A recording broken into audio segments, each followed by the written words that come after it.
All right, can you give us a sync? Sweet. Welcome to the Monkey Dance podcast. This is Ohan, and I'm sitting here with my co-host Juliette.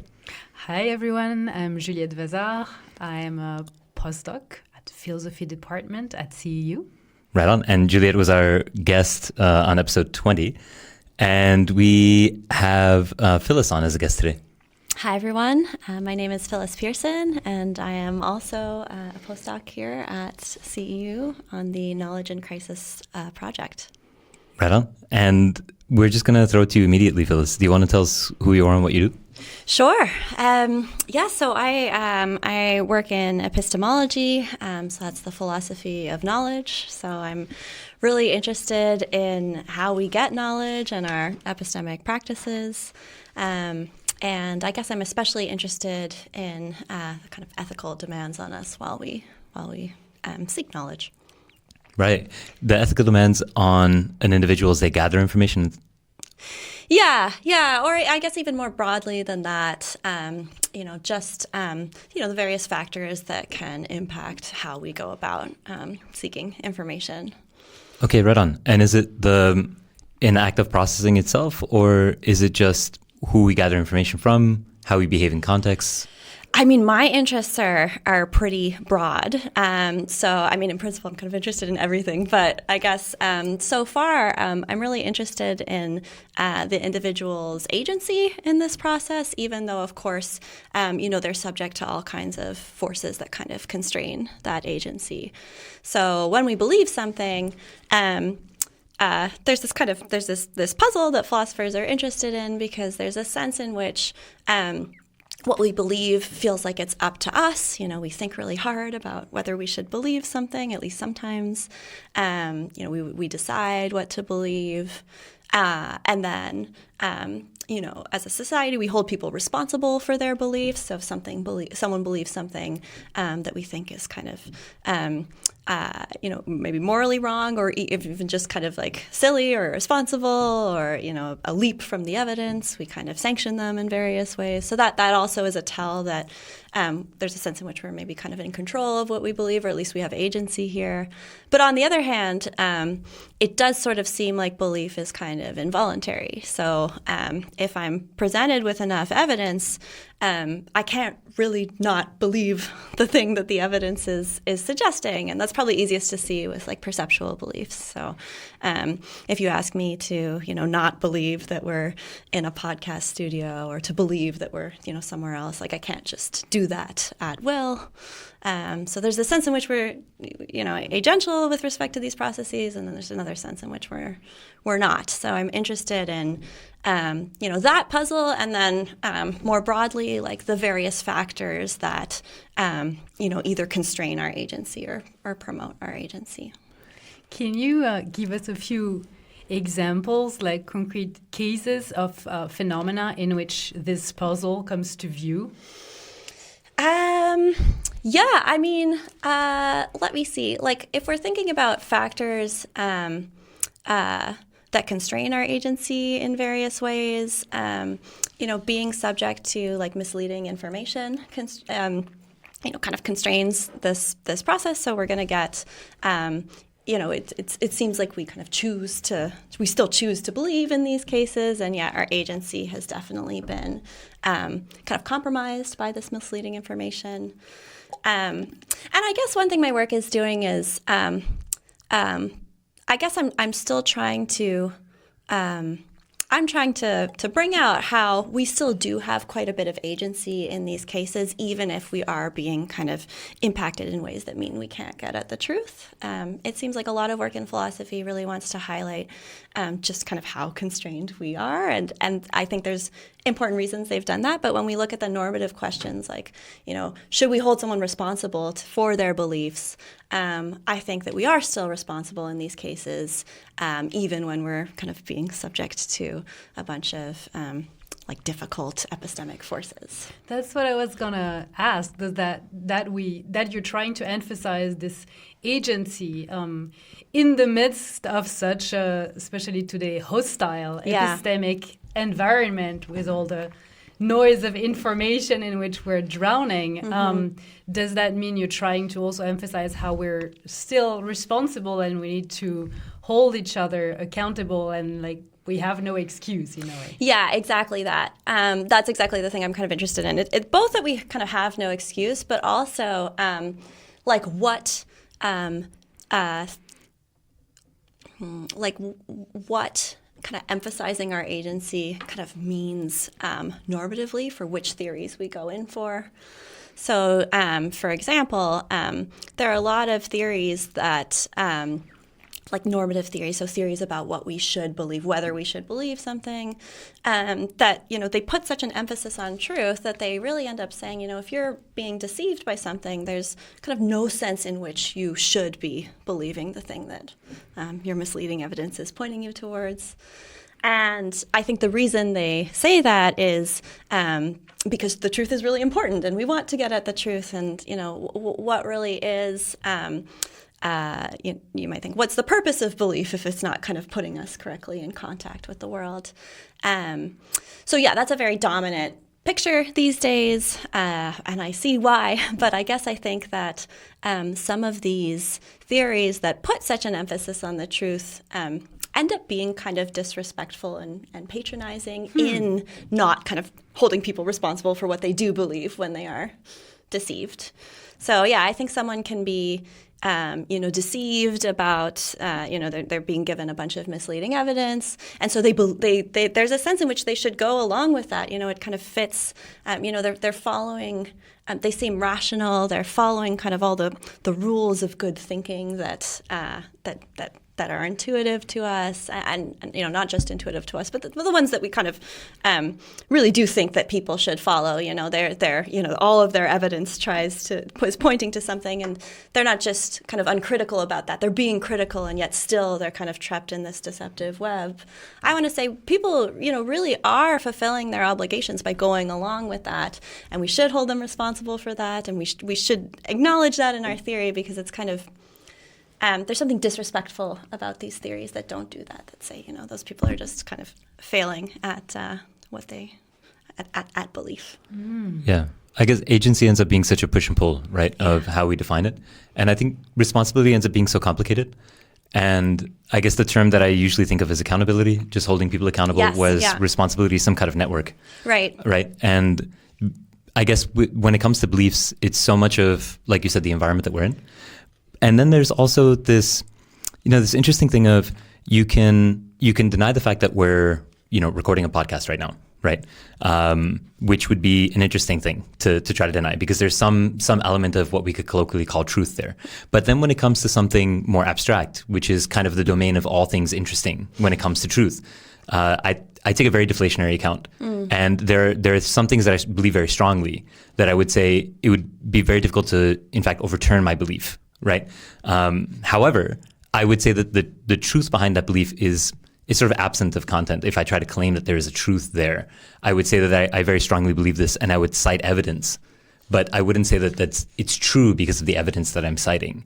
And I think what I'm trying to get to is the point of agreement with you with I don't like when we try to hold the truth out there as something because then what we say is, well, everybody who doesn't believe this obvious thing, say, obviously many political examples can come up, is at fault for such and such reason, when really we're pointing to different sets of facts. And this is difficult because I don't want to say that I validate everybody's belief based on the things that they trust because I deny the sources. Yeah. Right. And it's more that the belief that they hold is less important for me to reject than the sources because it seems like they might rely on the evidence.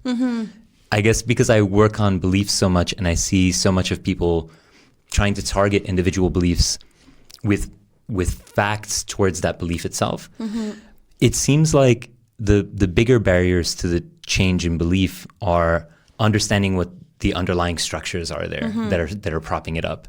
Like you might be targeting, belief A, but it might be belief B that's actually propping up belief A, and belief A is sort of irrelevant.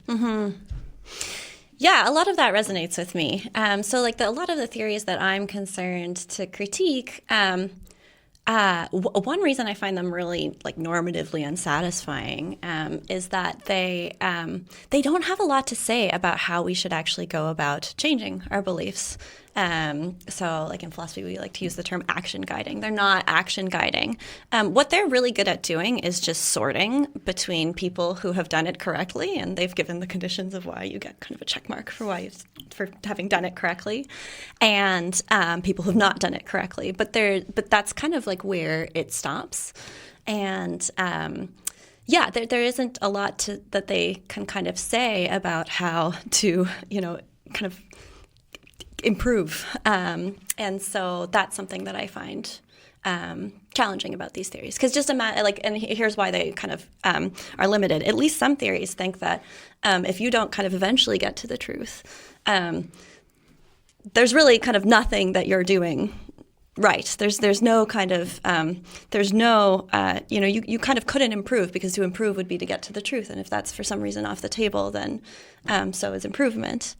And that's, I guess, what I think is like a not just an epistemically bad, but just like a societally bad way to look at belief, like a morally bad, a politically bad way to look at belief. So I think, even if someone is deceived, and we can stipulate for the thought experiment, they're really deceived. They're never going to get to the truth. There is such a thing about as being, a good believer who is deceived and a less good believer who's deceived. And that's kind of the thing that I feel like my work is like oriented towards trying to show. So there's this notion of, say, open-mindedness that immediately comes to mind, right? Yes. Which is, I guess, the way that I think about open-mindedness is assigning agency to people for their beliefs, right? It's something like believing that an individual has justifications for what they believe.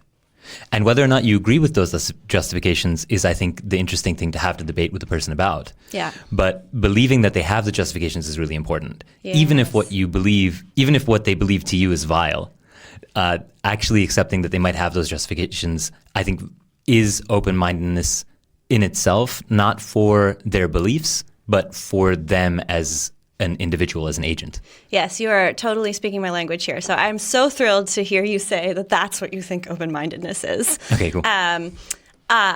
It's quite different from what some people say open-mindedness is, but I like what you said, and I think it's pretty much right. So definitely. So most of my work so far has been on this pretty technical, philosophical notion of justification. But my next project really is on open-mindedness and is kind of on vindicating it as an epistemic virtue. So this is something I do think a lot of people still think it is an epistemic virtue. If you ask people, is it good to be open-minded? A lot of them would say yes. But a lot of them would kind of say no. And they do that in philosophy, and then I think people do that outside of philosophy as well. So outside of philosophy, while a lot of people do think there's something valuable about open-mindedness, I at least feel like I'm picking up on this vibe that it's kind of like an antiquated ideal. Like, it's this kind of passé Enlightenment ideal. It's the thing that John Stuart Mill cared about. It then gets wrapped up with all these like complicated debates about free speech and the marketplace of ideas. But there's this sense of like people sometimes roll their eyes as though it's this kind of like naive thing to say, like, oh, just be open-minded. And I think that's because they're thinking about how difficult our current information space is and the dangers that could come of being too open-minded. So I feel like I see that. And then it's like in a lot of philosophy of open-mindedness as well. I mean, there isn't that much philosophy specifically looking at this concept of open-mindedness. But some of the work that there is, they do the precise philosopher thing of like narrowing their scope to be able to be really precise.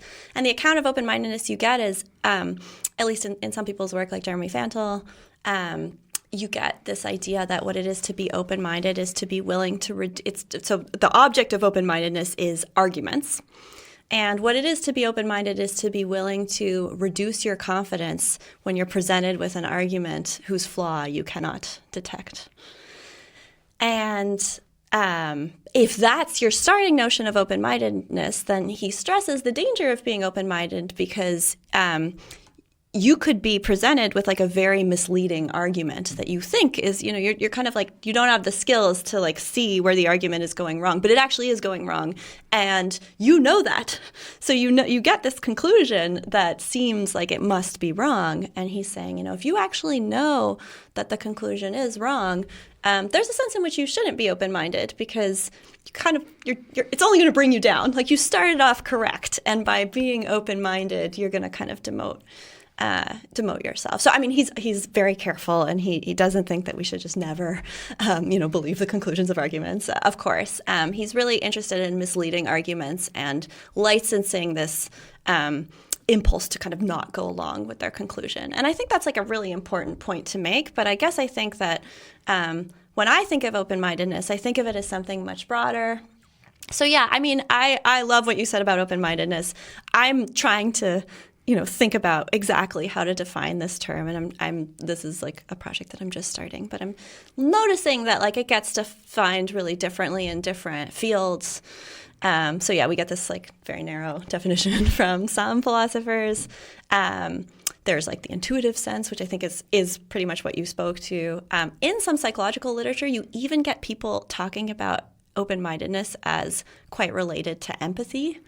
And that's something I'm really interested in. So I'm interested in like, what is the full scope of things, like of objects that we can be open-minded towards? Can we just be open-minded like to people and be kind of like willing to be surprised at because I guess I just think like, no, it is a good thing to be open-minded. It's good to have a society where people think that we should be open-minded.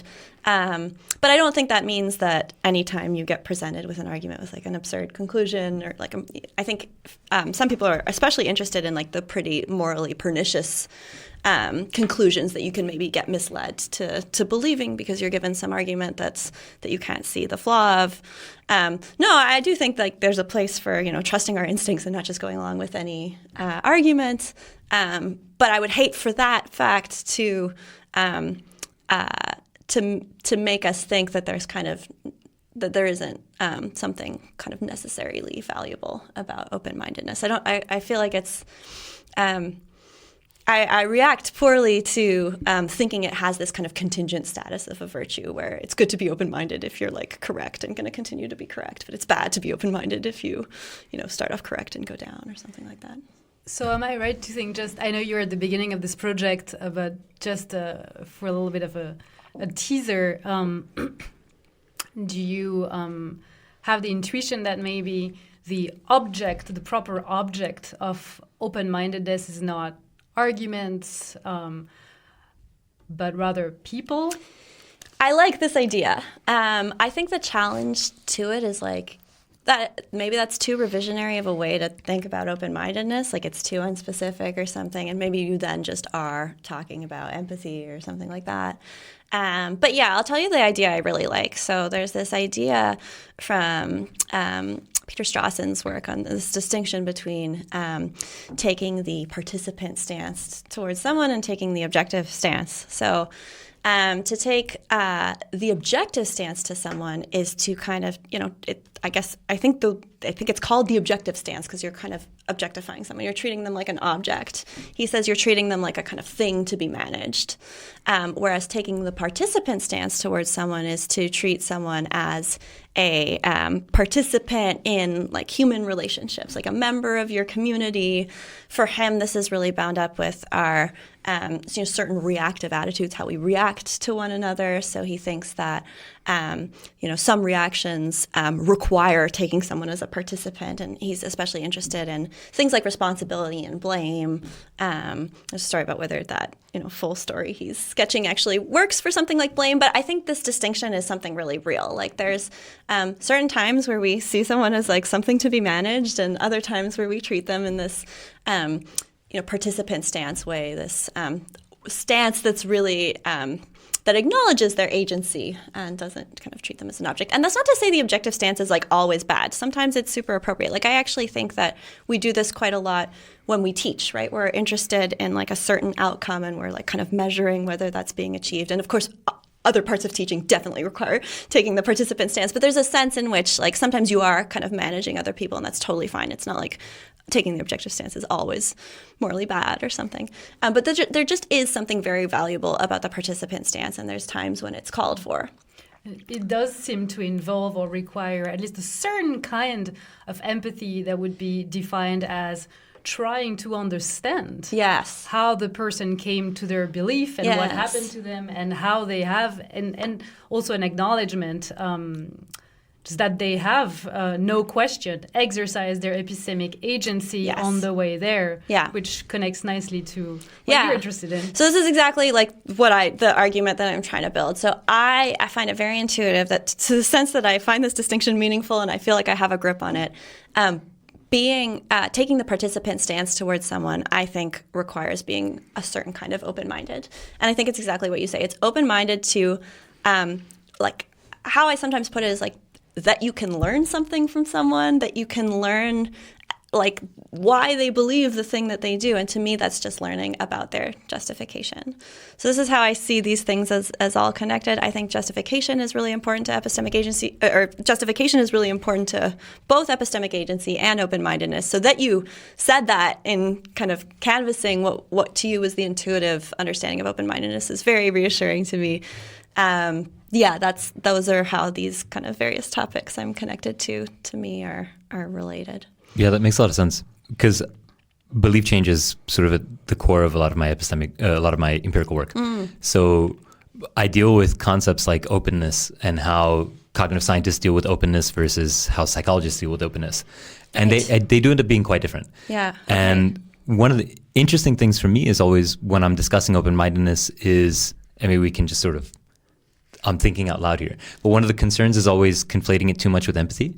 Because, interesting. Because I think that the way I treat them is so similar.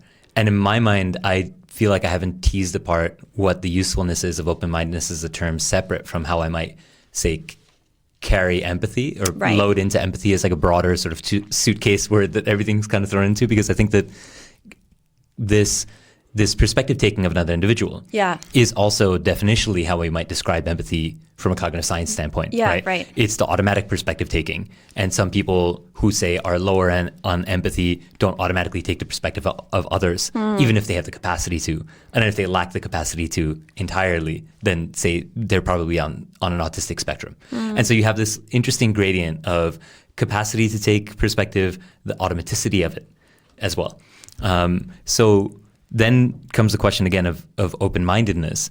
And is open-mindedness the way that we would use it in this case, then just a product of empathy itself? Or does it have virtues on its own as a word, virtues as a word, not as like a trait, but virtues as a word, as a concept, to stand alone? Because I guess for me, the way that a lot of people use open-mindedness in the way of belief change, sort of the field of belief change, is just openness, which is measured in a very faulty way, because a lot of times it's used in, say, climate change, belief updating.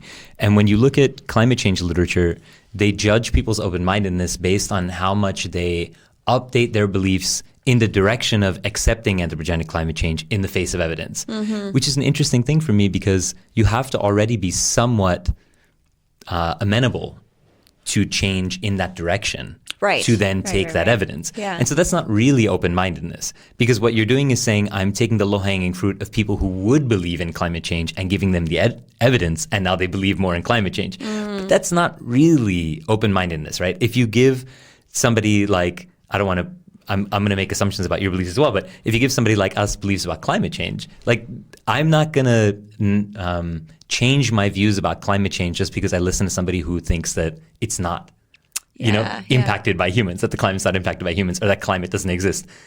So you might say that I'm not open-minded in that experiment because I don't turn into somebody who believes in fossil fuels. So this is a difficult thing to tease out. Yeah, that's really interesting. Right, yeah. If you measure open-mindedness just in terms of belief change, you're going to rule out a lot of cases where it seems like someone is being open-minded. They just don't change their beliefs for many, many other factors that don't intuitively bear on open-mindedness or something like that. And so how do we then, my mind always goes to empirical stuff because that's what I work on. But then how might we quantify something like open-mindedness in a way that doesn't default to something like empathy or perspective taking, or is that the most useful case of it? Yeah. No, this is super interesting. I have a bunch of questions. So, okay, so what is it to take someone's perspective? Is that, like, how does that get defined? Yeah, it's whether I'm attempting to take a view on something that you have. So in a literal sense, perspective taking is I can't see the side of the mug that you can see, but I can imagine that the text continues. Yeah. Right? I see one aspect of the text, but I imagine that there's more. And I can just flip the cup on my own. But if you say something that references that side of the mug, I automatically assume that you can see the mug before you even make a reference to it. And so that's sort of an automatic perspective taking, that I know that you see things that I cannot. Right. And so that one is like explicitly perceptual. Yeah. Is it broader than that? Yes. In that so you two work together, or at least share an office. And so if you were to say something about one another to each other, I would assume that you have a deeper connection than I do with either of you. Okay. By virtue of the fact that I'm able to take your perspective, that you're coworkers, you have a more of an intimate relationship. And so that is something that I can make an assumption about, in the same way that I can perspective take of somebody who has the opposing political belief that I do, and say, well, there are reasons why they have that belief. And maybe whether I carry empathy over to them or not is distinguishable from the fact that I'm able to assume that they might have justifications, you know? And so that's why they're kind of closely linked, this ability or desire to take perspectives humanizing others and saying, okay, well, empathy kind of carries over. And I think one of the bigger problems of why dehumanizing is so effective, why turning the other group into a monolith, whereas thinking that our side has so many individuals in it, is that it allows me to apply empathy to my own group, but denies me empathy to the other group, denies everybody empathy from me. And I think that's why it's so useful to otherize and turn everybody else into a monolith. So I think you're saying that empathy or perspective taking relies heavily on things like imagination. So it's inference taking, but it's imagination is taking the time to entertain in imagination what another person's experience of something is or was, and empathy is maybe the capacity that allows us or gives us maybe the reflex or the drive to often just do that.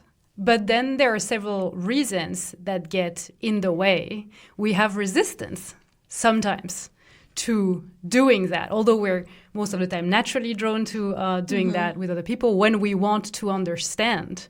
And often we do want to understand, but sometimes we don't want to understand. Why? Because we have certain beliefs, deep-seated beliefs, we have certain convictions, we have certain values, and it's almost an imaginative resistance. Yeah. Okay, this is so interesting. So, how this discussion is making me feel like, no, open-mindedness is something different from these things. So to me, like the learning aspect of being open-minded is like, strikes me as kind of different from just something like perspective taking. Like and maybe it's like, required to do that imaginative work, but it's like this prior, like, the wanting to, learn or to understand, I think is how you put it. That strikes me as key. And it like presupposes like believing that there's something there to understand, like there's something valuable. And I feel like that's the sense in which open-mindedness is like kind of prior in this way that you were It's funny because my intuition is that, all human beings by nature desire to know, as Aristotle said in the open lines of the metaphysics, which is one of the most cited philosophical quotes, so that we have, if there is something for us to understand, we're going to be naturally drawn to do the work. And I think where open-mindedness shows its virtue is when we have resistance to doing that work and we overcome it. I have resistance to imagining your perspective because your perspective somehow threatens my worldview. But in being open-minded, I'm going to exercise open-mindedness when I overcome that resistance and I do the work in spite of my resistance to imagining and to trying to understand, and thereby, maybe discover that my deep-seated convictions and beliefs are not quite entirely right. Yeah, okay, I see this sense of, it does seem like we urge open-mindedness in these cases where we have some, but I'm wondering if it's right to think that open-mindedness does come in only when we have this resistance, or is it instead just that those are the cases where it's really important to be open-minded? You weren't just going to do it. And so that's why our intuitions go to those cases, because those are the cases that we, talk about the importance of being open-minded with respect to, rather than those are the only times that we get that we can exercise this virtue or something like that. I don't know. That would be a good way to separate it from empathy, the way I laid it out. But I can totally see reasons for your view. So, I think some people just are more open-minded than other people, which mean I think. I said the thing, and now I'm like, oh, do I really think that? I guess I can see, I feel like we sometimes use the term to just talk about someone's instinct to be open, how readily do they have this instinct to be open-minded, where I feel like, some people do that more readily than other people, and I don't think that that's because they have more cases where they have this resistance and then they overcome it. It seems easier for some people to be open-minded than others, but that so they have less resistance to start with. Yeah, and because of that, they have more open-mindedness, not less. Mm-hmm. Mm-hmm. I think. But then, there is just a question of these, we can only go so far from our actual linguistic intuitions about how these words are used. There is also this question of what is the interesting stuff to pick out, which things can we measure, and so which things should get which labels, because we could measure them and that would be really helpful for improving things. So yeah, it's not I don't think the kind of linguistic intuition settles it, but I guess I would kind of want to still explore that linguistic, why is it that sometimes it does seem it's it refers to these cases where there's resistance, and then other times it doesn't. So I would want to account for the fact that open-mindedness is an achievement, that there is an achievement in there, that it's just not something. It is both, our linguistic intuitions point both in the direction of something that's just an innate trait. Mm-hmm. Some people just are like that. But also we want people to actively cultivate. Yeah, that's true. Open-mindedness. And so what does that consist in? We need to tell them, if you achieve open-mindedness, if you what are you in effect doing in those now moments? I'm thinking I feel like going this route makes it easier to say why it's a virtue, because it feels like if you've got some resistance to the possibility that your beliefs could be wrong, it'd be good not to have that. Mm-hmm. Even if your beliefs are right, you shouldn't kind of have that attitude towards them.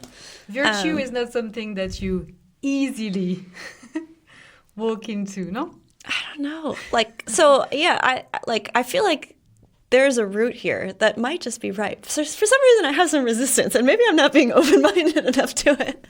But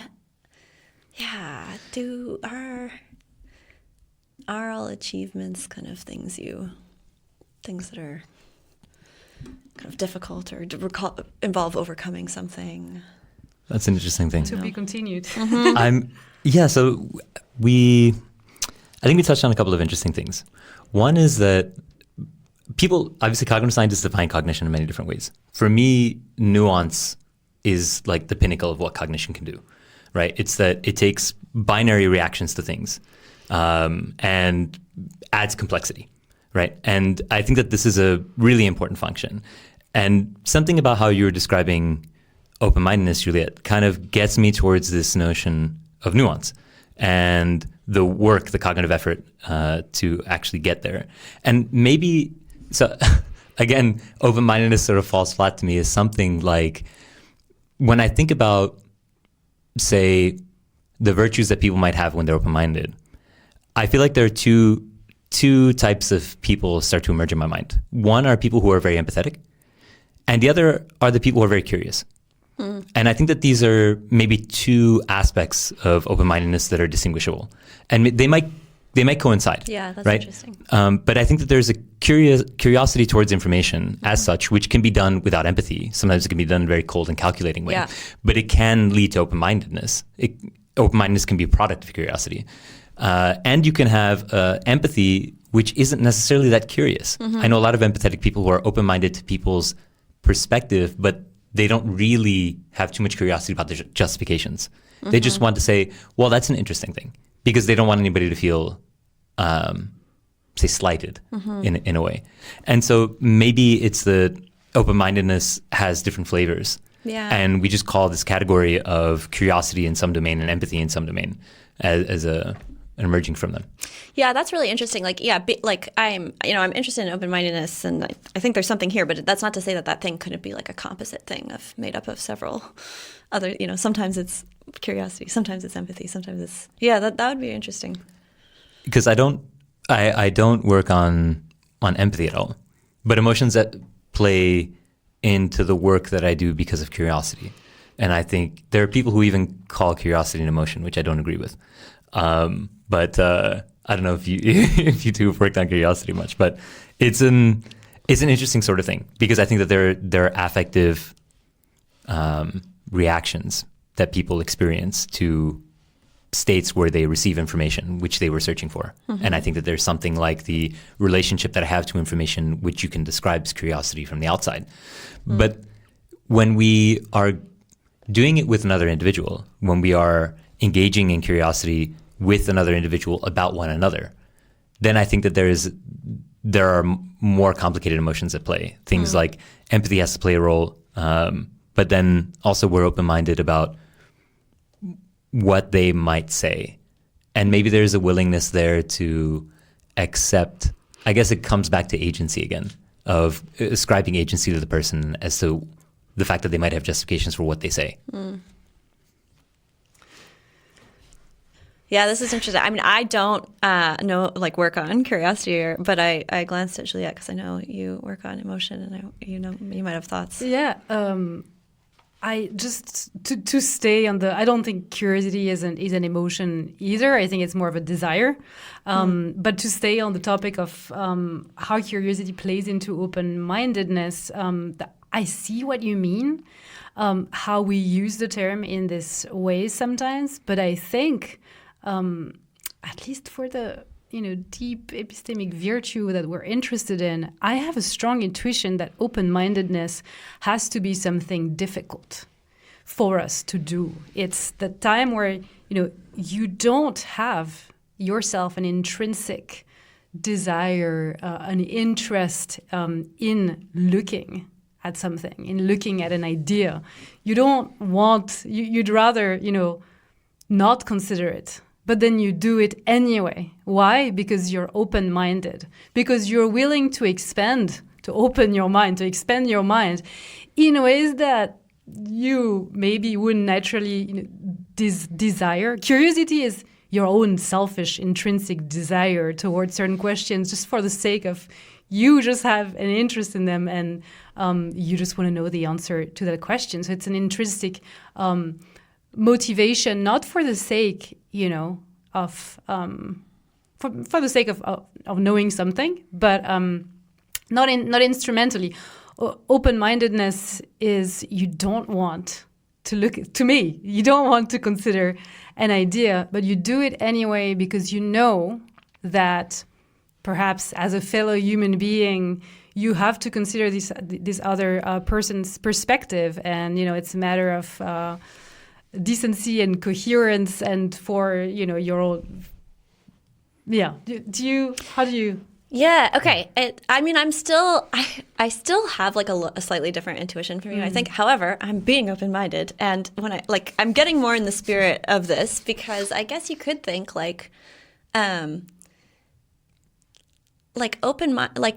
we get this term from like the interpersonal practice of like trying to give someone advice, like you be open-minded. Like they're supposed to like do something different to their mind. So if it was just this kind of natural state, like we wouldn't need the concept because like I guess that's what I'm thinking. Like we wouldn't need the concept of open-mindedness if it's the kind of thing that you could just, certainly if it's the kind of thing that's like innate and common, we wouldn't have it. But even if it's just like something that was easy to do, then maybe we wouldn't need the label. Do you need another person for open-mindedness? I mean, indirectly, yeah. You need to be confronted with either a person that expresses like ideas as a testimony, or an idea that's expressed from a different source. Maybe you read a text that someone else has, and by exposing yourself to this text and actually decided to engage with those ideas, even though you would naturally be drawn to do that out of your own desire for curiosity.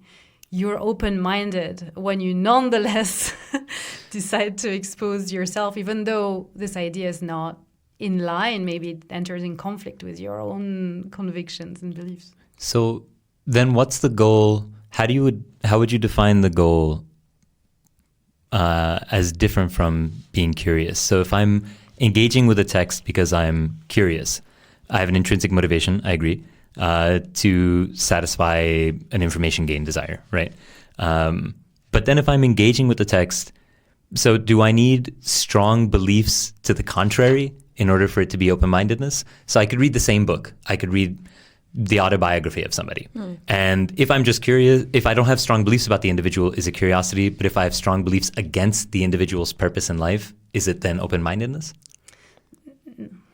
No, I'd say the question of value is central. I'd say whenever you're just curious in something, whenever you're curious about something, you're interested in that domain. So you're going to develop curiosities about what you have interest in according to your own set of values. Right. Okay? And so congruent and incongruent on one side. It's like congruent with beliefs and incongruent with beliefs. And you might have, for other instrumental reasons, an interest in learning about your opponents because you want to better defeat them or something like that. But open-mindedness is seeking to expose yourself and to actually do the work of imagining, ideas that you don't have an interest in learning, not an intrinsic interest inside of you, in the sense that it aligns with what you care about, what you're trying to defend, what you're trying to protect, what you value.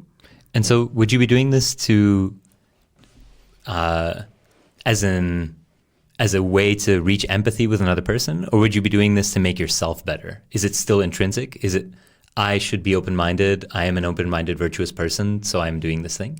Like, is it that it's both of these things or one? I think it's the more intrinsic thing, even though I think like the role of the other person is kind of key here. I do think the reason why it's got its status as a virtue, or at least one reason why, is the intrinsic reason. Like, this is good for people, and it's not just good for people in this kind of instrumental way. It's like it's good for people because it's good for relationships and it's good for society. I also think it's good for society, but I wouldn't want I feel like that's kind of like low hanging fruit. Like lots of people probably think that I don't even know if lots of people think that, but I could see like that being kind of an easier, like less controversial thing you might think is like, well, yeah, if we had a society where everyone was really open-minded, that might be best. But that it's like actually, it's epistemically good for the individual, even if they get some wrong beliefs by having this. That's like the kind of thing I'm more interested in saying. Okay, so it's a search for information. It's an engagement with beliefs which go against what you believe, which you are not engaging with for an instrumental value. Yeah. But then which you also have an intrinsic motivation to get for your own opinion of yourself. This is open-mindedness. Not for your own opinion for yourself. It's interesting. Yeah. Okay. So the intrinsic motivation is... It's just like good for that. Like why it's good is you don't have to think it's good, like as an individual, but why it actually is good is because like this is a good way to be, like this is a virtuous way to be. But isn't that tied into the self-concept? Like I believe that it's a virtuous way to be, therefore I engage with the content in order to have essentially a higher opinion of myself. I see. Okay, to actually get people to be open-minded, they might need this story. Okay. Right? Like then they're not going to do it unless they have some buy-in that this actually is good for them. But I guess I was saying why it counts as good is not because of the individual's own buy-in. But do you think that motivation is necessary for them to even do it? Probably, yeah. Oh, no. Oh, maybe not. I think when, I mean, maybe, I don't know, but I think when open-mindedness counts as a virtue, some would say it needs to be done for the sake of attaining truth. Because if you're not open-minded, you might, stay stuck with your wrong beliefs. And open-mindedness is a way of coming closer to truth, gaining a more nuanced view of I have the resistance. Yeah. Like I think it often does that, but I think it's like I feel like its status as like an intellectual virtue is different from truth, because I think like if you take take two equally wrong people and one of them is open-minded and the other one's not, the one who's not open-minded is worse. They're doing the belief thing worse. They're doing the epistemic stuff worse than the one, even though they're equally bad on the truth front. One's just more insufferable. It's related to so I guess one thing I'm interested in, at least I don't know that this is even correct, but one thing I'm interested in making space for is that that these epistemic virtues are really related to just virtue as a whole, and being a good person and not being insufferable, and that these are all there's this package here. So does that mean that you would have to say something like, that might be totally off your path, but that open-mindedness is a virtue when the person is doing it for the sake of gaining not truth, but something like understanding? You could say not that. Understanding as but a I guess set of true propositions that are well connected among each other, but more like understanding maybe of another person, of how they I definitely think that that's super valuable, but I guess I want to say it's whether or not open the framing that of open-mindedness is a virtue when you're doing it for this reason or something like that. I feel like we don't need that framing. It's always a virtue, and why is because you get this greater understanding of other people or something like that.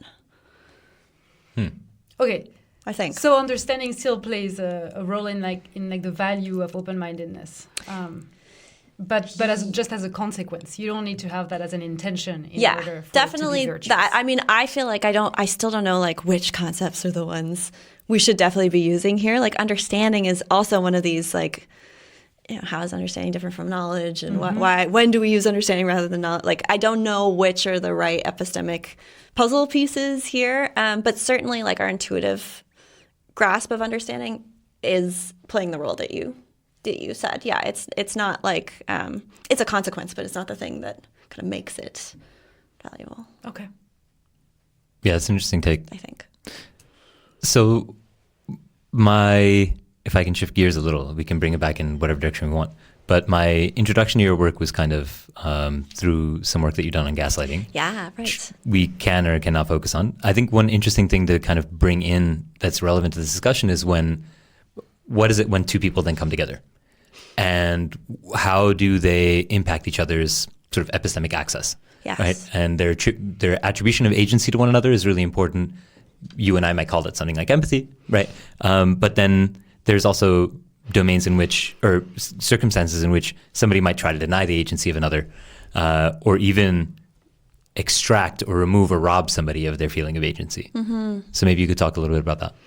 Sure. Yeah. So I am interested in gaslighting. I have this paper on gaslighting that I'm polishing, and I guess I'm interested in gaslighting because I think like the central harm of being gaslit is this kind of our agency being compromised. It's even like it's interesting to read people who there's testimony of people who've been gaslit. Usually that's like in quite kind of extreme cases. There's like a sociological review of victims of domestic violence where like an aspect of their abusive relationship was gaslighting, and some people will speak to like this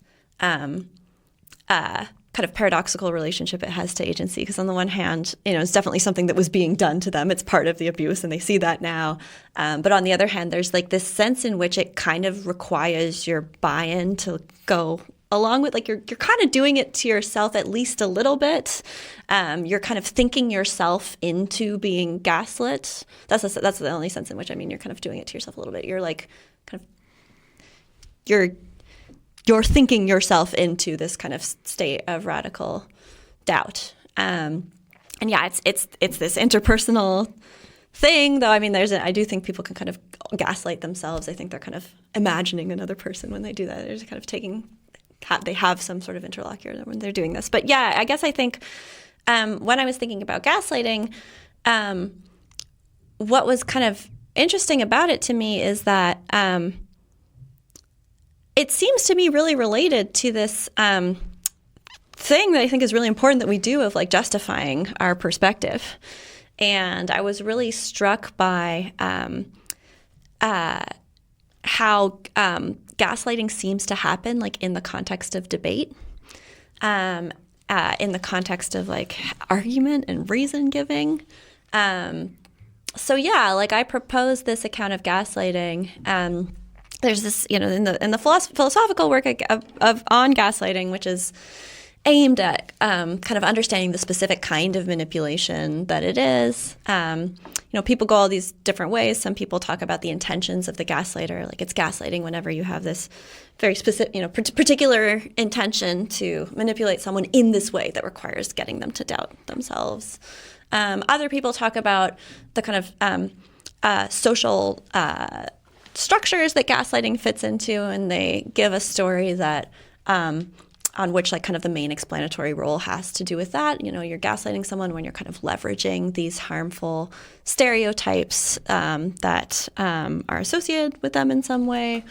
And then there's like kind of a emerging third category that looks at something about the epistemic structure of these interactions. And my view is in that third category. And I guess I was mostly reacting to a view that says that that also looks to the epistemic structure of gaslighting, but sees it more as having this structure of a dilemma, where you're trying to choose. You place what it is to gaslight someone is to place them in this dilemma where they have to choose between trusting themselves and trusting someone that they already are, quite inclined to trust, and that the kind of part of that, like you're doing it to yourself aspect then is brought out in this choice between trusting. So at first I thought this was like correct. But then I started noticing cases where it seems like you can have gaslighting even though there's no kind of prior trusting relationship. And then if you think about how extraordinary it is to actually be brought to completely kind of doubt yourself, and you look at like how that starts, often like people do not just trust their gaslighter when the gaslighting starts. And so I actually then came to think, like, even though it's really intuitive to us that gaslighting often involves trust, especially because it often takes place in the context of intimate relationships, and trust certainly like helps the gaslighting process, I don't think it's required for gaslighting. And I think that's actually really important because we like misunderstand the full range of cases where this could happen if we're looking for like a prior relationship of trust. So even in like the opening play, the opening scene of the play Gaslight, which then went on to be the film that we get the name of the term from, she does not trust her husband, at least to me, in the opening scene of this play. So he is gaslighting her. He's like constantly challenging her beliefs and her perceptions. And the notes in the play and even like some of the dialogue suggests that like she's just going along with him, mostly out of fear actually. But she doesn't actually trust him. She's kind of going along with him. But what he's doing is he's giving her evidence that she just has to grapple with and then comes to doubt herself. So, you know, in that case, like he's like, you know, hiding things that she remembers being in a certain place and then saying, you know, what happened to this thing? And she's being given evidence that she can't assimilate. And that is what makes her, you know, ultimately doubt herself. So how does this play out in debates? Because I know a bit about your work on this, and I find this fascinating how, so the husband hiding things and stuff, what's the equivalent of that we do to each other, for example, in philosophical or scientific debates? Yeah, so I really think that like central to our kind of cognitive and epistemic lives is deciding which things we're taking seriously. In epistemology, we talk about this as like deciding the sphere of relevant alternatives. So you've got some, you know, particular thing that you're looking into, and there's, you know, all these possibilities that could be relevant, but they're not all relevant in each kind of inquiry. So to give an example, you know, there's some particularly zany possibilities that philosophers are concerned with, like the possibility that we might be brains in vats being deceived. And those are actually relevant for some investigations, like philosophical investigations into these skeptical questions, but they're just not relevant for most of our other inquiries. So to even get like a project or an inquiry off the ground, you've got to kind of decide your sphere. Like relevant considerations and relevant explanations exactly, to the phenomenon you're looking at. Yeah. Okay. And you don't get to totally decide that. Like the world is going to determine, you know, which ones you have to look at. Other people are going to determine it too. But because other people can play a role in determining which things are relevant for your consideration, they can manipulate you in doing that. So people take advantage of their collaborative power in doing that, in determining the sets of relevant alternatives you should take into account. Exactly. Like not even both intentionally and unintentionally as well. And they do that by calling your attention to these particular possibilities. So that's like the connection that I see where how this can happen in debate and then how it happens in, for example, the play. When he's like giving her this evidence or taking away some evidence by hiding certain things, he's like introducing these possibilities that she's like really going wrong epistemically. And those, these are I refer to as these difficult to rule out possibilities, and they're difficult to rule out because they kind of essentially undercut evidence that could rule them out. So if he's, you know, if it's really a live possibility that her, you know, memory is completely faulty, then she can't use anything that she remembers to try and challenge that. She's like kind of lost the ability to challenge that, and. So likewise in debate, you know, in a debate, you can bring up all kinds of things, and there's things you can then bring up that can really be quite difficult to, you know, marshal evidence to challenge. And I think that's how you can end up getting kind of gaslit in a debate. So there's this really interesting quote from Simone de Beauvoir that I really like, where she's talking about an exchange with Sartre. And he, you know, she says, you know, that they were having this like philosophical debate that, you know, seemed actually pretty abstract from the details of the case. And yet at the end, she's left, this is from a journal entry, she writes that she was left unsure, not just of what she thought, but if she even thought at all. And so to me, you know, we don't know the particularities of the debate. I mean, sometimes I feel like philosophers see this case and they're like, well, maybe she was just wrong. But, you know, never, like, you know, even if Sartre was correct and she was actually confused, to leave someone feeling at the end of a debate like they're not sure if they even think at all, and not just someone like Simone de Beauvoir, to me, that's like the sign that something has really gone wrong in this debate and has gone wrong in the way that I think gaslighting is picking out, like this kind of you're left feeling like you have no more agency because you can't even do that thing of circumscribing the region in which to have your thoughts.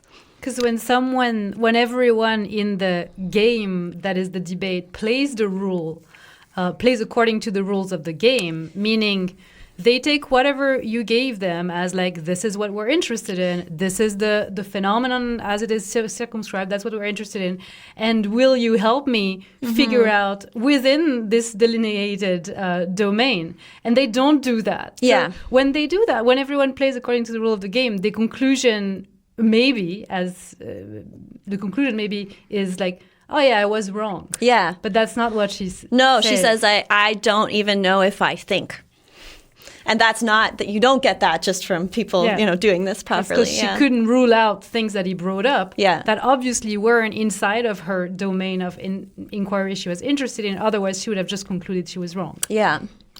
So let me put a couple of definitions at you and then see if I'm interpreting it correctly. Sure. See what you agree. So minimal model on my end would be something like gaslighting is robbing somebody of epistemic agency in a particular domain.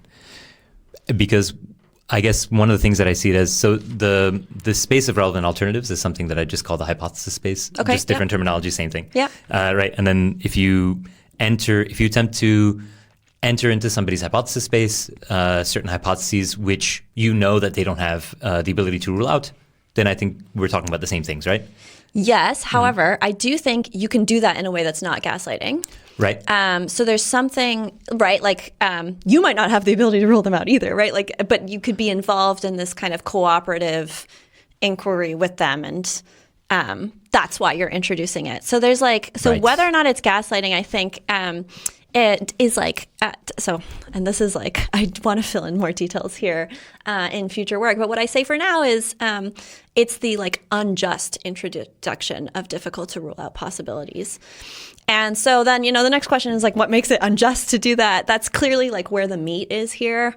And I don't have like a full story of what, all the factors that make it unjust. I think we should be pluralists about this.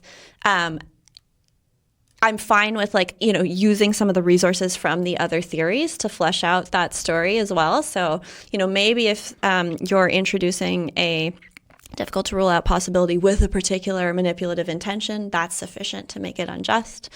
I don't think that's always going to be the story, though, because I also think, if you introduce a difficult to rule out possibility and you don't have that malicious intention, but you're leveraging like particularly harmful or pernicious stereotypes that for that person is the explanation for why it's difficult for them to rule it out, then that could be unjust. So yeah, like I definitely think there are unintentional cases of gaslighting. So that has to be part of the story. I don't think that's the whole story, because I also think some kind of slightly messier things about like the reason I use the word justice here at all is because I was thinking, you could just say like it's it's morally wrong to introduce these different possibilities or something. But justice in the kind of the broadest sense to me has to do with what people are owed. So I guess I thought there just are these, as Juliette was saying, like rules of the game. Like there are these, particular types of cooperation that you're kind of owed in different types of conversation. And these are just like social facts. Like there's social norms that govern these kinds of expectations. And when you really kind of thwart those by introducing a difficult to rule out possibility, that's when it's kind of unjust to do that. And that's what kind of really throws someone off and makes them unable to circumscribe this hypothesis space, as you said. So then I'm thinking about two different things, and maybe they're the same thing, so you can sort of correct me here. So in one sense, I've been thinking about the thing you just described now, right? Which is this introduction of possibilities, which somebody can't rule out. And then I think about situations which I think of as gaslighting, which maybe are unintentional, of like if a teacher, like I think people are gaslit about mathematics, right? Unintentionally. I think that what it is that they lose the ability to both define the hypothesis space and then also engage with the hypothesis space, because there's content material that's presented in a way in which the individual feels that they won't and maybe don't have the capacity to have epistemic access to that domain. So even if, and I think that some people do this intentionally in that, a good science communicator will make things seem accessible, right, because things are accessible, right? But a bad science communicator, whether they're doing intentionally or not, you will hear it and you'll say, well, I have no idea what that is. Yeah. And some people will do it intentionally. Yeah. And some people do it intentionally and they have the knowledge. So like a scientist or a philosopher that has the knowledge And they're explaining it in a complicated way because they want you to come away with, wow, what they do is really complicated. They're really smart. Yeah. Right? They're like explaining in a way that like they know you can't challenge. Yes. Something. Yeah. And also that you will come away with respect for them because there's a reputation management there. Yeah. They could also do it and not have the information, right? Yeah. I could throw a bunch of big terms, not have any idea what they mean. Yeah. And then it's just like absolutely malicious, right? They're both malicious, but Yeah. one is with content, one's sans content. Yeah. And so does this also fall into it? Because if we're not engaged in debate and there is an assumption that when we are communicating that no matter how much we communicate, we wouldn't be equals because one is my life's work and the other is a passive interest. Is it still gaslighting there or is it something else? I certainly think it could be gaslighting. Yeah, one thing I was thinking about, and this is a really interesting example, is like, yeah, okay, in the malicious case, it definitely seems like gaslighting. Cases where it maybe doesn't as much are like, okay, so I can imagine a version of the case where it doesn't, where you're just like, you know, it's not malicious. You're just like not that good at communicating. And maybe we're kind of maybe inclined to say that there isn't gaslighting here. However, I think I can imagine two different versions of that case where you in both of them, you don't have the malicious intention. You're just, you know, not that good at communicating. And in the version that seems like gaslighting, it's because you nevertheless have like a ton of credibility that's going to lead me to, you know, not feel like I can challenge. And in the other case, you know, maybe you don't. So, you know, you don't have all of these credentials or whatever that are being kind of marshaled. You're just saying some stuff. And the explanation for why one of those would be gaslighting and the other one wouldn't is because I think in the case where you don't have all of this whole huge reputation that's in our situation, then these possibilities are actually not that difficult to rule out because I just won't take them seriously. Like the way I rule them out is like, he more than likely doesn't know what he's talking about. And, you know, I have evidence for that because I'm like, you know, I often can understand things. And so if I can't, then, you know, that I've slightly more reason to think that that's because there's something confusing or obfuscating going on here than that, you know, he's really correct and I don't think at all. But I'm less able to do that if you have like, you know, a big kind of, you know, a history that is making it seem like these are really things that I have to take seriously. So there can be like facts about your history that make the possibility that you're raising difficult to rule out. So one last point there. Is the feelings of agency on the part of each individual after the interaction, is that an important element? Or is it that we can both feel that we are just as agentic as when we came in? It's just that you can think that I'm an asshole. Yeah, great question. Okay, so I do. Yeah, I've gotten a version of this question before. Is like, is like one way to put it is like, yeah, is the feeling of self-doubt like required for gaslighting or not? Yeah. I don't think it is required for gaslighting because I think that you can. I don't think gaslighting is like a success term. Like I don't think gaslighting only happens when the person then loses confidence. I think, and here, I mean, I don't really care that much about going one way or another on this. Like to me, that just captures how we speak more, and you know, we'd want to talk about like failed cases of gaslighting or something like that. But you, I mean, you could go the other way on this. I think this is kind of mostly just a terminological matter. The other thing though is even though, yeah, like I don't think the feeling of gaslighting is required. Sorry, the feeling of self-doubt is required for us to have a case of gaslighting. But also, yeah, like it was this kind of there's like two reasons I didn't build it into the count. One is this kind of terminological reason. I just think we want to talk about cases of gaslighting even when it didn't work. The other reason though is that I think that like the feeling of self-doubt is a consequence of the activity and not like a necessary feature itself. It ends up being the thing that often, you know, happens even in successful cases. But it's not like it's kind of it's like it follows as a consequence from having had this ability to you know, determine the sphere, your epistemic context compromised. Like that is what, you know, when that has been compromised successfully, then you will have this kind of self-doubt. And I wanted the emphasis to be on that ability of ours being compromised. So, sorry, please. No, but thank you. But it still is the sign that it's had the effect. Yeah. But you don't want to focus on the effect. You want to say, yeah, that's correct. Correctly. Yeah, because I don't think there's other, like, if there's other roots to that same self-doubt, those wouldn't be gaslighting. That's one way to put it. Right. But you could still say gaslighting is when the unjust introduction of these how to rule out possibilities leads the person to actually, think that they can't think anymore. Because if it doesn't, if someone, raises hard to rule out possibilities and you just don't care, did gaslighting happen? So I think gaslighting still could have happened. Okay. This is just the terminological question, though. Like, what we want to call it? But I think there's some reason for still wanting to call that gaslighting. So, one reason is like I think this like activity of the I want to like focus on the activity of the introduction of the possibilities, and this terminological choice like kind of focuses it more in that way. Like you can pick out all of these you can pick out more cases of gaslighting that then failed, and you can look at why they failed, and like that would be kind of interesting. So one thing that I think you get then that is interesting is like some people see more like gaslighting proof than others because they have this like innate confidence, or not innate, but they have this like deep self-confidence.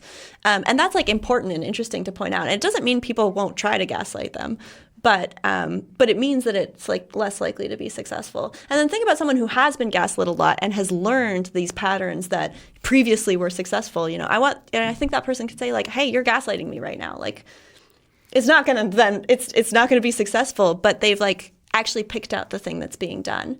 And I think that's important in especially the intentional cases, but even in the unintentional cases, like when someone is, I think especially in the cases that involve like epistemic injustice, when someone's like leveraging harmful stereotypes, even if they're not meaning to do so. For example, like if someone is, there's a stereotype that women are kind of irrational or particularly emotional. So if I'm making like a really, a point that is well established, and someone's trying to dismiss me by telling me that I'm too emotional or I'm overreacting or whatever, I think it's valuable for me to be able to say like, you're actually gaslighting me right now, and that's not true. And so even if it's not going to work because I've been like, I'm live to this possibility, and I am able to defeat this possibility that they're raising, to be able to point out that they're doing that activity that is gaslighting, I think is how I think it's valuable to use the term.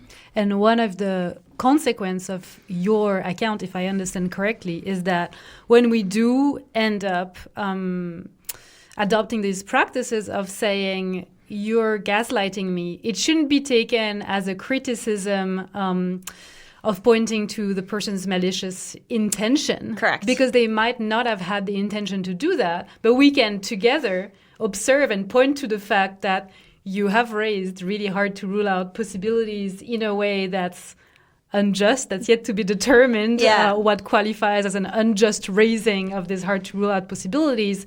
But that's then becomes a situation that we can both think about. Oh, have I really done that? Is it not constructive? Is it? Yeah, so exactly. It's not a criticism that points to a malicious intention, which would in effect stop the conversation. Yeah, for sure. Yeah, it could point to a malicious intention, but need not. And in a lot of the everyday cases, I think doesn't point to a malicious intention. Because I think a lot of philosophers, when they hear your work, and I've heard the talk in public, and a lot of philosophers are worried, like, are we gaslighting each other all the time? Because that's what we do. Yeah. That's in effect what we do to each other, and I think they're worried, and they want to know what's the fact of the matter about when we can or cannot, or when we can, when it's justified for us to raise hard to rule out possibilities or not. So you're working out an answer to this, I know, but that's where your account will be useful. Yeah. No, and I think actually though, like philosophers are kind of right to be worried, because we do raise more difficult to rule out possibilities than is kind of typically conversationally normal. And I really wonder if that's why we see certain like patterning in philosophy, like with there being like fewer women and fewer minorities. So I do think it's like good that people are worried, like, are we doing this all the time as philosophers? The answer is no, not all the time. However, more than you might think. Right, And so you would wish for the introduction within philosophical debates, we could stop and say, you're gaslighting me right now. it could be useful for sure. Or even to like, you know, like in like teaching mentorship, be like told that this is like a live possibility that you guys, I feel like I've just seen students like go away being like, I don't know if I even think anymore. Like I thought, and then I got so confused that I got convinced that like I don't even have a brain. And so like just to see like how that happens, and I think these things like just are quite messy. So I've certainly had experiences in philosophy classrooms and philosophy instruction where like it's been almost there, and like right before the spot at which it's too much, you can have a lot of learning. Like you can be challenged in a ways that really are very, very helpful. And if it was just a little too much, it would be way too far. And so I think it's just tough as teachers to know where that line is, but that's the thing that we like. This framework, nevertheless, to me is like helpful in my questioning of like where I am and whether I'm like, you know, helping a student learn, or whether it's going too far. I think about like, did I raise something that they're just like not equipped to deal with yet? Right. And that like, even if there isn't an answer to this question of like what specifically made it unjust to do that, having the framework in mind where we're asking the question, like, is it unjust to raise this?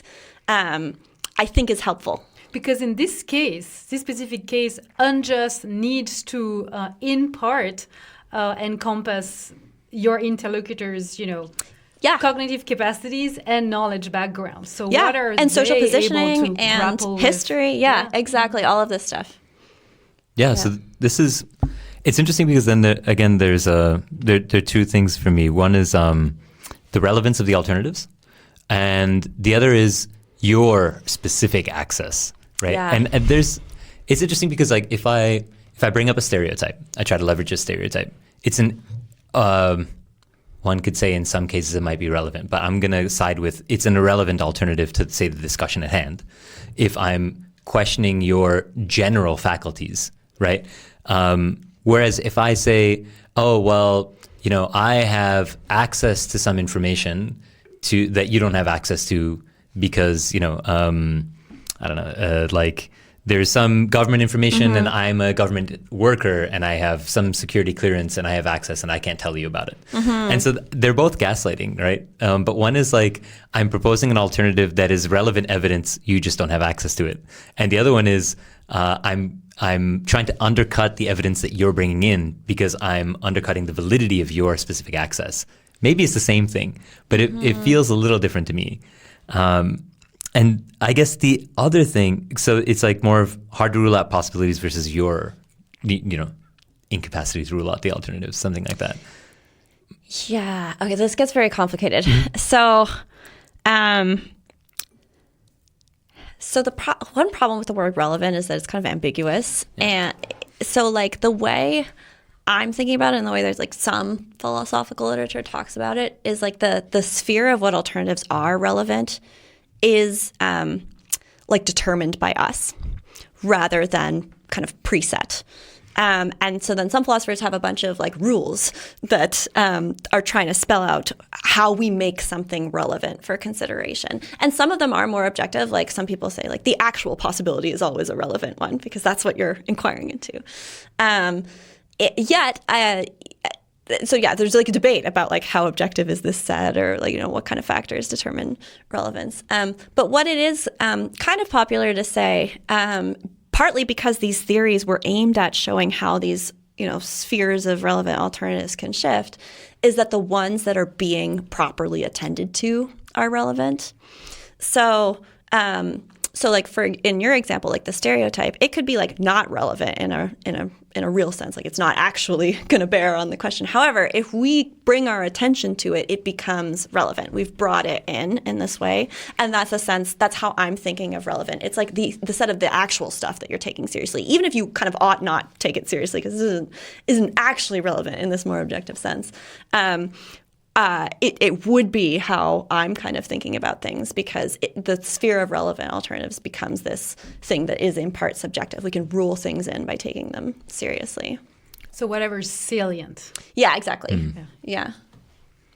And I guess, so there are these nuances that I was thinking, like so the question why, right, is an interesting one. And I think about how... Like why someone gaslights? Or No, like asking the question why. Oh, okay, yeah, right? yeah. Like specifically. Yeah, interesting. And so you can get a situation where somebody who is an epistemic authority in something, say they're your boss or they're an expert in something, and you raise a question, why can either be like an encouragement for a conversation, but it can also be an attempt to shut somebody down. Yeah, totally. And the repeated asking of why in the face of alternatives is definitely, for me, gaslighting. Yeah, totally. But children also love to do this, which is also interesting. But they're playing a very different game, right? Right. And so it's this interesting thing of the action is identical. Yeah. Right. Why after every response that you have, I ask you why.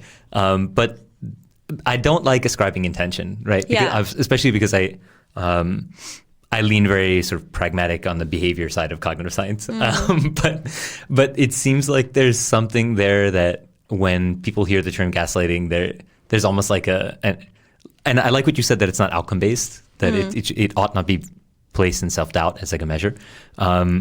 But there's something... That's such a good way to put it. That's the language I'm going to use, yeah. It's like, but there's like this intuitive feeling that people have a desire to ascribe intention to somebody when they hear the word gaslighting. Yeah. And I like that you're carving it out and making it epistemic, because I think it's a more powerful term. But yeah, I guess how do you respond to this desire to add intention into gaslighting specifically? Yeah, no, it's a great question, especially because it's like a really live question now, at least kind of in this kind of philosophical literature. So there's the first paper, at least the first paper I'm aware of specifically on gaslighting, was this paper from 2014 by Kate Abramson. And she's just released a new book length, a new book is called On Gaslighting last year. And so her original account is an intentionalist account. It's focused on the intentions of the gaslighter. And it's interesting because it's not... at least to me, it's slightly unclear from the framing if it really was supposed to be an account of all gaslighting, or if it was supposed to pick out, like, this is a really interesting aspect of gaslighting. It kind of often has this intention. And even how she uses the word intention, like she says, look, I don't think I'm thinking about, like, something that necessarily is, like, explicitly conscious. Like how I'm using the word intention is as like, to me, it's almost like teleological, like end-based. Like there is a goal of the activity of gaslighting in the sense that there would be something that the gaslighter is satisfied with, like where they stop doing this if they achieved, even if they don't really know what they're doing. So it is intentional, but it's also kind of not. However, in the more recent work, so I kind of thought, like, when this book was about to come out, I thought, like, oh, she might walk this back a little, like, look, I said intentional, but I really did mean it in this, like, not conscious, it's kind of watered down way. But no, she's like, she kind of digs in her heels on the intentional point, and she says, look, the usage of the term gaslighting has exploded in recent years, and it like loses its grip as like a useful term if we don't have intention in there, because we can't then hold people responsible for gaslighting, is what she says. However, on the other side of things, in what I call the kind of social identity views, the views that stress the relationship between gaslighting and other forms of epistemic oppression, those folks say that certain other ways we might use the term, like, loses its grip if it doesn't kind of leverage pre-existing cases of oppression. So I think, for example, like, I don't build prior experiences of oppression in my account, because I think there are really interesting cases of gaslighting where someone doesn't have a prior experience of epistemic oppression, or they're not kind of subject to these systemic forces. I think it's important to capture those cases as gaslighting as well, and to show kind of a commonality of experience here. But there, it's like explicitly argued that makes the term kind of politically less useful, politically inert. And I just disagree on that. I think it's still a politically important concept. I actually think there's political reasons to want to find a commonality of experience across identity lines, for example. But it's just interesting to me that you get like this in both of these different camps. You get people who think, well, if it's not intentional, it's like not that important. And you have other people who think if it's not connected to some larger picture of injustice, then it's not important. And I think it's important, and it's not necessarily connected to either of those things. So then, can gaslighting lead to open-mindedness? And then, is gaslighting a path to virtuousness? And then, if I'm gaslighting you and leading you towards virtuousness, is then my gaslighting virtuous? Right? Like, I think your gaslighting is not virtuous. Right. I do think you can maybe get epistemic benefits from being gaslit. And I think you can gaslight someone by telling them something that's true. And this creates problems for my account, because originally I thought, I've got a really neat story, like a clean story of when you're raising a possibility unjustly. It's when you know it's false and you know that the other person kind of doesn't or can't rule it out. And that's, all done. Like, that's what it is to raise it unjustly. And then I thought, I just think that's a little too narrow. I think you can gaslight someone by telling them something that's true, that nevertheless still interferes with their ability to determine their epistemic context. I think those cases are really rare. But I do think... What about teaching cases? Like where all of a sudden you think that you're not capable of... Yeah, exactly. Yeah, teaching cases could be like this. I think therapists can do this. Like, I think you can tell someone that they actually... they do have some sort of cognitive or epistemic limitation. They can come out in therapy, and it is true, and yet there's still something inappropriate and unjust about how this was raised. It still does the thing of, limiting someone's ability to determine their epistemic context. And I care so much about those cases that I've given up on having a neat theory, basically. But yeah, I think most cases of gaslighting, the explanation for why what you're doing is unjust is going to be something about like kind of what you know about this possibility and they don't, and how this is playing out in the power dynamics between the two of you. But then there are other cases where it's more complicated because the thing you're saying is true. I wonder what you think of this idea. I don't even know if I'm convinced myself, but like the difference between raising the question why in order to, or as gaslighting, and not maybe can take inspiration from the literature, epistemological literature on like inquiry. Maybe you're, on the one hand, you're asking why in order to try to understand, because you are yourself engaged in this collaborative inquiry. You are raising the question why as an inquiry partner. Mm-hmm. On the other hand, in the other case, you're not. You're raising in order to challenge, or in any case, you're not engaged, co-engaged in this inquiry. But then, it's really complicated to determine what it means to actually be inquiring and engaged in an inquiry. It's not really clear, but it seems to me like it mimics cases in which epistemologists are trying to determine what an inquiry is, because the detective can go through all of the same steps of like trying to find the criminal, banging on doors, etc. And you imagine two detectives doing exactly the same thing. In the one case, the detective is, actually engaged in this inquiry of trying to find out who committed the crime, and in the other case he's just pretending he's the murderer, but he's going through the same steps. It seems like there is a sense in which the gaslighter is pretending to be in this inquiry with you. It's not genuine. They raise the question during the Q&A, and so there's this implication that they are, they have this common epistemic interest of trying to figure out the issue, but they don't. Yeah, I think that's definitely part of the story. Maybe like even most of the story. But it's like, yeah, just going back to this idea that you're kind of like owed certain things in a certain kind of participation. Yeah, I feel like you're owed kind of like a genuine participation, and what's required for that is going to be different in these different contexts. It's different in a Q&A than a casual chat than a podcast, right? Like it's, maybe there's, interesting social differences between all of these. But like we should look into those. And then you can tell whether like this why question was appropriate or if it was something like gaslighting instead from that.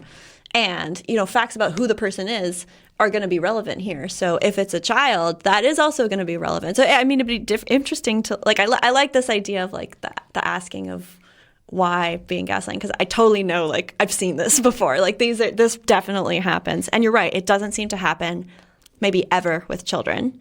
Even if you come to, like, really question yourself. There's something about like the asymmetry of the interaction. Like it's just not gaslighting. They want to try and understand. That's a genuine attempt at understanding. Yeah, it could just be that. Yeah, always. Yeah, or boredom. or boredom. They realize they can stump you, which in some case I guess you could. But you kind of don't take them seriously, so it doesn't work. Yeah. And it's not just that it doesn't work. Like they're not difficult to rule out then in the same way or something like that. I'm not sure, but like. Yeah, it'd be interesting to compare all these like slightly different variants of the case, and then maybe from that get a grip on like which factors really are making the difference. And you have cases of implicit bias, which I would say maybe don't carry as much intent. The person's definitely accountable for their biases. I don't mean to bring that in. They're definitely accountable for their biases, but maybe because of their bias, they don't have the same intent. They're acting on the bias. They don't realize they have it. They ought to correct it, and they're definitely accountable for it. But then there's sort of this, they might be gaslighting unintentionally by virtue of the implicit bias is there. Totally, yeah. Yeah, totally. I think that's what the like social identity accounts are aimed at right. Especially capturing, and I want that to be in my story as well. I just don't think that that's always what's going on in these unintentional cases, and I don't think that only people who aren't subject to the effects of implicit bias are, targets for gaslighting. So then if, say I propose an alternative and it would fall under your definition of gaslighting and you call me out on it.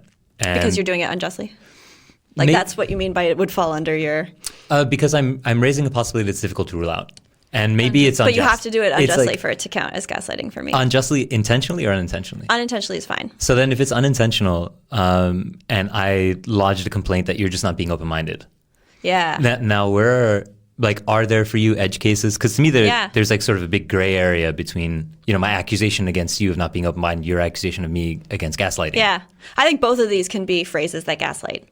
I think you're not being open-minded can be a phrase that gaslights. And then also because of the explosion of use of the term gaslighting and our familiarity with it, telling someone you're gaslighting me can be gaslighting. Right. If they're not gaslighting you and you do that I feel like that happens.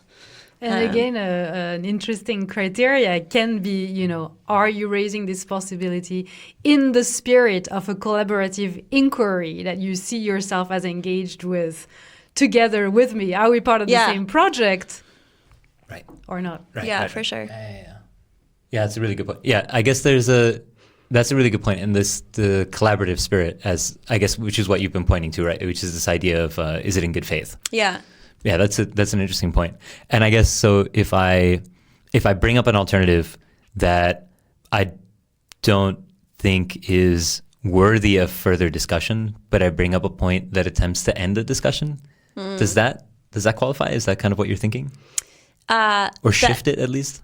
I think it would depend on the specific thing you raise, because like in what way is it supposed to end a discussion? Like you're supposed to win with it, or is it that because I can imagine two things. One is like I raise something that I know it's such a difficult to rule out possibility that when I raise it, it's going to end, and that seems like a case of gaslighting. There's another one where I'm like, what if someone's like aware that this is a particularly difficult to rule out possibility, and you could flag that for someone in how you raise it. Like, I'm just raising this for your consideration. I don't think we should talk about it now, but just have this in the back of your mind as something to think about. And I feel like all those qualifications that you're putting are the things that make it not unjust to raise it. So I think that, that it could also not be a case of gaslighting because of kind of how you're framing that thing that you add. Yeah, that's a really good point. Yeah. This collaborative element, I think, is really, at least it makes sense most to of me. it. If I could just complicate it for one more second, Please. though. Okay, so I'm thinking about the phrase, like, you're gaslighting me and how this comes up in, like, romantic relationships. So there's definitely, these are grounds that are ripe for gaslighting. But I guess because this is like something that we're alive to now, and people like, very genuinely in good faith, like, want to be aware about whether or not they're gaslighting. I guess I feel like you could raise that possibility that you're being gaslit and you're not being gaslit and you're doing it in good faith, and that could nevertheless gaslight your partner, and they're really the ones being gaslit or something like that. Like, I feel like that's something I see, and people talk about this kind of more generally with like, on the one hand, like it's like I just read this like kind of interesting article about how like therapy terms get weaponized. So especially in like couples therapy, people go to couples therapy and they learn all of these concepts, and often that's super helpful. However, what you are also getting is like a bunch of tools that you can like use against each other. And so I read this interesting piece that was talking about that. So that's the kind of case that's where I'm like, it isn't to me just the end of the story to say that you are doing either that it's in good faith or not, and that's the main piece of the justice question. I think that's like often the deciding thing about whether you've raised a possibility justly or unjustly, is whether you're doing it in this good faith collaborative way. However, I do feel like you could do that in this collaborative way and it could still like be gaslighting, actually. Like, it could still be unjust in this way. And it's going to be really, like, I don't exactly know, why. Maybe like the social identity explanation is the one that then gets invoked there. Like, it's because you are leveraging these stereotypes about a person's epistemic capacities that lets it be gaslighting when you say like, well, actually you're gaslighting me, but I just don't know. Is it a suspension of empathy to a certain degree? When you say that, you're suspending empathy, even if you're doing it in, when you say that and it is gaslighting, maybe what's going on is you're suspending empathy, even though it's genuine, like you are still trying to like get to the bottom of what's happening here. You've suspended empathy in a way that could make it unjust. Yeah, that's interesting. That could definitely make sense. Yeah. I mean, that definitely makes sense. That could definitely be right. Because if you're raising gaslighting as an alternative, if I was to accuse you of gaslighting me, and I'm doing it from a place of empathy, then I think I'm introducing as an alternative, which might be difficult for you to rule out, but we should have a conversation. So it's still this sort of like, there's a collaborative element again to this introduction of the concept. Right. But if I'm doing it and there's no empathy there for you were gaslighting me, but I can understand that it was unintentional. There's sort of an empathy and perspective taking of what it might have felt like unintentionally on your end. So is it then like that we kind of cycle back? 'Cause it's interesting to me how all these terms, I mean, your work is very coherent. Like I like that you're kind of touching on these things, and they all, because it kind of rounds back, gaslighting then touches again on open-mindedness. For me at least, it brings in this concept of empathy again, which is, maybe from an epistemic point, again, perspective taking maybe is a better way to think about empathy. Maybe that's more useful. But it seems like when we suspend that taking of perspective is when we are liable to be gaslighting, even when especially when it's unintentional. Yeah, that's really interesting. That's, I think that could really be true. Thank you. That's something I want to think more about for sure.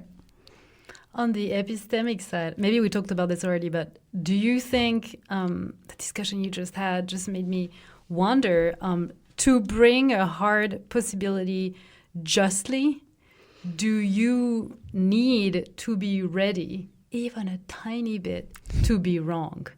Do you need to yourself... Really your open-mindedness. Yeah. Do you need to suspend your judgment on the matter at issue?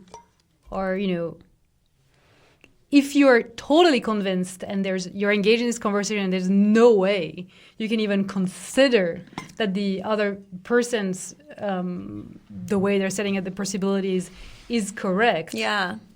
Can you yourself raise a possibility justly? Or are you going to be gaslighting? Yeah, this is a really good point. This, And this really circles back to Yeah. whether inquiry is the Which I criteria. haven't seen this because before. Yeah, inquiry is, when you're self-suspended Right. your judgment, and then you're engaged in this collaborative practice of trying to actually figure out. Yeah, I feel like this covers the therapist case that I was worried about. Like, yeah, if you, suggest a possible diagnosis that, would be very difficult to rule out, you should be open to the possibility that you're wrong and that there's something that your patient could tell you that would make you reconsider. Otherwise, it does seem like there's something that's gone wrong in this interaction here. So yeah, I really like this suggestion. I think that could be really right too. Wow, thank you guys. This is so helpful. Really, an interesting way to put it, right? Like the introduction of alternatives, which you are not open-minded about as being possible being relevant alternative. to the justice question. Shit. Yeah, That's cool. We're engaged in this collaborative This is inquiry. yes, totally, right now. totally. So we're already at like an hour and 40. Wow, This is wild. So we'll start wrapping it up. Sure. But yeah, before we do, there's two things that I'd like to kind of get your specific perspective on. One is kind of where would you like to take the work more broadly? Do you have like kind of a pie in the sky sort of direction that you'd like to take it in, things you'd like to work on? And the other is why you're doing the work that you do. So I asked them together in case you want to take them sequentially or kind of mix them together if sometimes they come together. Maybe I'll take them sequentially. Okay, so so I guess at the start I talked about this work I'd done on justification, and I talked about this open-mindedness project, and I don't know how kind of clear I made this, but part of the pivot towards open-mindedness, it's not a full pivot, but I felt like the questions I'd been that I'm really interested in, I'd kind of approached them in a way that saddled me with like a lot of particular philosophical baggage that isn't necessary for kind of the core thing I'm interested in. And so, I'd looked at this idea, the core thing I'm interested in is like, what is the normative role of truth? Like, how much does something being true determine that we should believe it?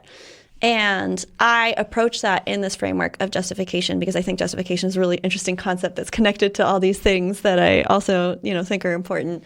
But some people are unconvinced that justification is an important concept, that we've got the right kind of epistemic tools here. So I thought, well, what are some other concepts that where like the same idea can be kind of explored? And I found thought of open-mindedness as really kind of getting at that. But I do think that justification is an important concept. And so one of the ambitions I have is to build a fully fleshed out socially situated version of internalism, because there just kind of isn't one. Internalism is by that I just mean a framework that doesn't stress the role of truth in normativity. So yeah, there just kind of isn't one, and I feel like that is why a lot of especially social epistemology takes an externalist register. It's because that's just where social epistemology has happened. It's happened in these externalist frameworks because internalist frameworks, did not pay enough attention to how an individual is socially situated and how that affects their beliefs. But that doesn't mean it can't. And actually, I think a lot of concepts that are important to social epistemology are actually easier to articulate in an internalist register than an externalist one. So I have this, I want to put something on the table as this is one way you could do it, just so that there is something, because I think that will open up interesting philosophical work. So that's one thing, some fully fleshed out new internalist theory. Also, then I want I want to decide what I think we should use open-mindedness to label and build a case for why that is. So that's kind of the two main things that I want to do going forward. And then in terms of why I do this at all, I guess I've just been really interested in the question of what should I believe? I feel I grapple with this a lot. I think about, cases where I think I've been wrong and where I think I've been deceived, and whether I was kind of nevertheless doing the right thing. Yeah, I have cases where I think like, I'm wrong, but it's, I've kind of been put in that situation, and I think, no, it's like important to say that like, I was wrong, but nevertheless, like, here's the things that were going right. I feel like I've kind of seen that. I think, and then like, at a broader, societal level, I do think people are not open-minded enough, and I think it's because they've got the wrong kind of deep philosophical view in mind. Not explicitly, but it's kind of there in the background, and so I kind of want to bring that out, I guess. Cool. That's awesome. Amazing. Yeah.